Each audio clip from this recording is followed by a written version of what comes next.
Dear Sir or Ma'am, peace be with you. My name is Feliciana Reyes, a World War II veteran in the Philippines, and I was with the Medical Corps, 75th Infantry in Dumaguete, Negros Oriental.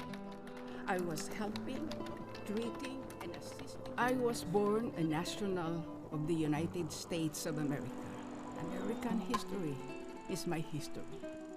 I enlisted and served under the flag of the United States during World War II. That service was not recognized. I'm hoping for your kind understanding and patience. More power to you. There are many like me, but most Americans don't know about us. Our story has been buried in time, waiting for you to discover.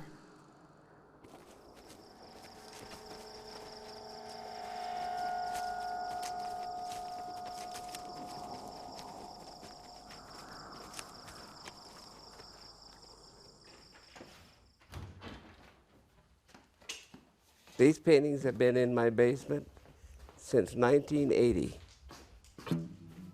When I got married several years ago, my wife brought this big crate, and I asked her what was in it. She said, oh, there's some paintings. Didn't think anything about it, stuffed them in the basement.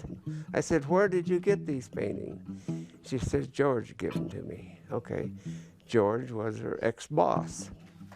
I did ask her, why did George give them to you? There is the mystery that'll never be answered. I said, let's get rid of them. No. She wouldn't talk about them, and I just ended up with him.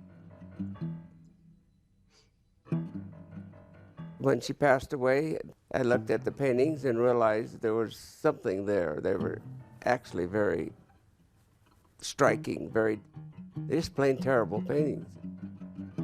Then I started researching George, and it came out it was Colonel George Kinsey, the man that gave the paintings to my wife, was the commanding officer at the time that these paintings were made at Hamilton Field in San Francisco in February, March, and April 1944.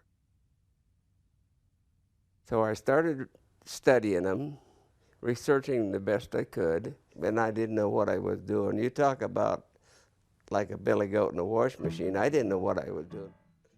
Tracing the dates and inscriptions, Victor learned what he had were depictions of a once-censored story of troops who escaped from POW camps in the Philippines after the Bataan Death March.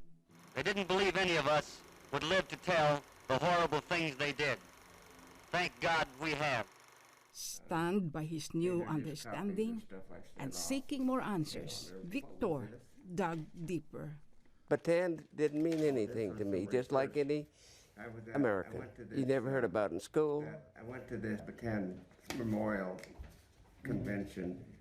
I never could get a straight answer out of all these quote-unquote military experts. They have no clue that these type of paintings and artwork exist. I'm going to show you some paintings that you're not going to believe. I had hit a dead end. And then when Frank Francone got involved, then the whole picture started to come together. There's a fellow named Jim. I had talked to them about some of my experience in the Philippines. Jim says, well, you know, I've got this friend, he keeps talking about having paintings.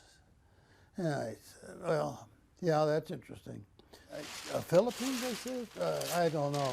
I've never heard of anyone having paintings like that. I wasn't really expecting that much, and then all of a sudden he starts bringing out these huge paintings of scenes that were obviously from the Bataan Death March. Japanese soldiers. I was given the opportunity, the way you are in the Army, I was given the opportunity to go to the Philippines.